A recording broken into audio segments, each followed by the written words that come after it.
Cuba es un país que tiene un partido único por ley, Partido Comunista, y ese partido, por ley además, tiene a su vez el encargo de monitorear y ejercer el control de todos los medios de comunicación. Es decir, por ley, el Partido Comunista de Cuba es el rector de todos los canales de televisión del país, de todas las emisoras de radio, de todos los periódicos, de todas las revistas, de cuanto medio de comunicación hay en el país.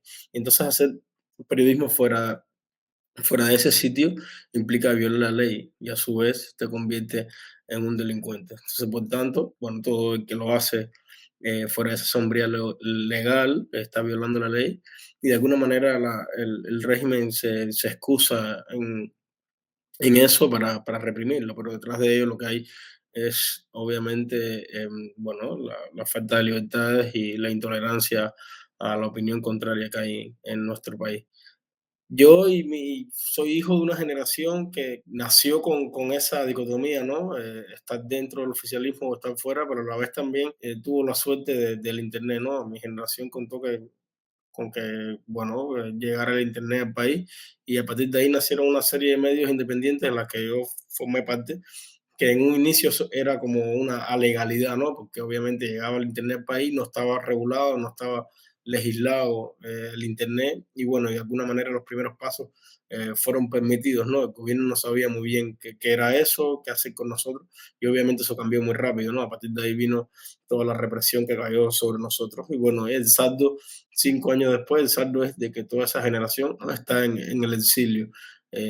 Quedan muy pocos periodistas independientes dentro de Cuba y que puedan hacer la labor, muy pocos, muy pocos. De alguna manera, lo que sucedió, ha venido sucediendo en Cuba en los últimos años, sobre todo en la prensa independiente, habla ¿no? de un cambio generacional, habla de las ganas y las ansias de una nueva sociedad civil por cambiar las cosas, ¿no? Pero a la vez de la imposibilidad y la frustración que genera ese querer y esas ansias y chocar contra un muro que es el régimen cubano, ¿no? Al final nosotros teníamos el arma de internet, teníamos las ganas, teníamos la fuerza para hacerlo, pero así todo nos costó estar ahora fuera y nos estamos enfrentando a una gran incertidumbre, que es cómo seguir ejerciendo el periodismo independiente cubano, porque si bien obviamente justamente por todo el éxodo que hay en Cuba, Cuba ya no solo se circunscribe a la isla, ¿no? Al final tú puedes seguir contando Cuba estando donde quieras, en Alaska, en Burundi, en donde sea, porque al final donde hay un cubano ahí hay una historia y ese relato al final es la historia de un país. Pero lo que pasa es que está quedando muy poca gente para contarlo. Y obviamente están las plataformas, internet, las redes sociales, pero no es lo mismo, no es lo mismo estar en el lugar, permanecer, no es lo mismo presenciar, no es lo mismo observar con tus propios ojos y no es lo mismo que te cuenten algo, que tú contar algo que te contó otra persona. Entonces, yo soy bastante pesimista, no solo en esto, sino también en la reconstrucción del país, en el futuro del país, en la oposición, en cómo seguir ejerciendo esa oposición desde el exilio. Yo creo que estamos asistiendo a un exilio nuevo, porque es más dinámico, está más presente, porque por primera vez en mucho tiempo ha logrado conectarse de nuevo bueno, con la isla, pero creo a su vez también que su impacto y su rango de incidencia dentro del país es mínima, justamente porque es un exilio y está afuera. Entonces, por más que sí, que podamos reunirnos y la gente pueda hacer marchas y gritar, y todo eso es sumamente válido y está súper bien, y es aplaudirlo porque antes no se hacía y hay que hacerlo, y eso genera opinión pública y genera que más cubanos se sumen a la causa y que abrir los ojos a los que no los tienen abiertos y que mucha gente que está fuera aún también pierden miedo, pero y que los que estén dentro se sientan apoyados con los que están fuera, pero eso dentro al régimen específico y a los que están adentro no les sirve de mucho, al menos yo lo veo así de esa manera, pero eso no significa que haya que dejar de hacerlo, obviamente.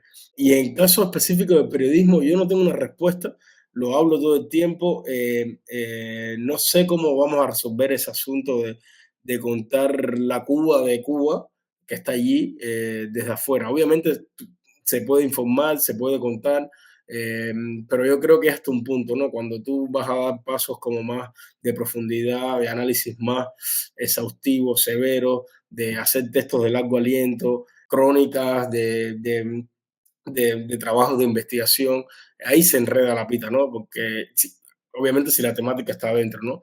Porque tú puedes hablar con cualquiera por WhatsApp, tú puedes hablar con cualquiera por una cámara, pero las escenas, la vida, cada vez te van a quedar como más lejos y vas a estar asistiendo a una realidad que te queda distante y que no estás viviendo. Y obviamente eso es un problema para la profesión, ¿no?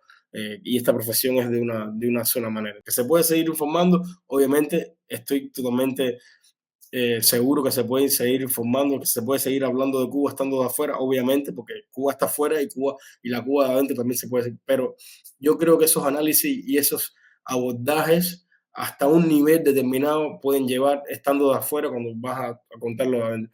Y estamos, en ese sentido, siento que lamentablemente hemos perdido, porque al final el régimen, bueno, ha hecho lo que ha querido en el sentido de sacarnos fuera justamente para que no contemos el país de adentro.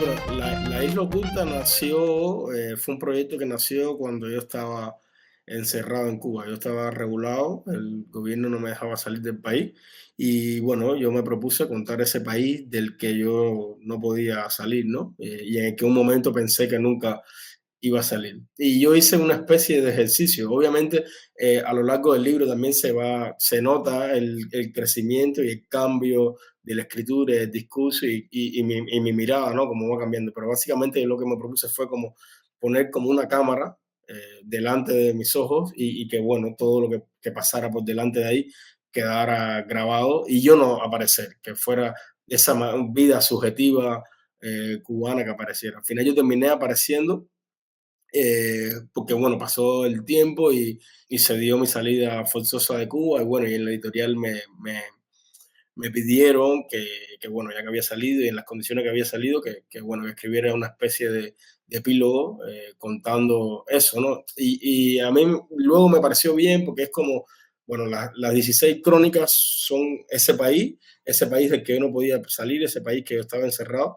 Y entonces el epílogo es como una especie de making of, ¿no? Yo estoy aquí ahora y bueno, y estoy aquí justamente por haber contado esto que conté y estas son las consecuencias de lo que yo conté en este libro. Es como una especie de crédito, ¿no? De final, ese epílogo. Y lo que me propuse a nivel discursivo fue contar muchas cosas que yo sentía que no estaban bien contadas, no solo en los medios mainstream, también en los medios independientes cubanos, bueno, en la literatura cubana, ¿no? Como es la prostitución, que quería contarla desde el hombre y no desde la mujer, porque sentía que siempre estaba tratada como la mujer como objeto social, la mujer como víctima, y bueno, y estaba toda esta cosa de los proxenetas y los jineteros, y me interesaba ese mundo masculino, desnudarlo también. Había zonas como del país que no estaban en ningún lugar. Por ejemplo, hay una crónica bueno, ha gustado mucho y mucha gente me pregunta si es surreal o no, si es ficción y obviamente no, no es ficción. En los acuáticos, ¿no? De Valle de Viñales, como esas sectas religiosas que junto a la base naval de Guantánamo es el único lugar donde el gobierno no ha podido allanar. Y así intenté como todo el tiempo encontrar historias que caminaran por la cornisa de esa surrealidad que es Cuba, ¿no? Que de pronto tú puedas como rozar el realismo mágico, ¿no? A través de personajes, a través de voces que no fueran la mía, contar ese país, ¿no? Que de alguna manera a veces se nos hace subterráneo.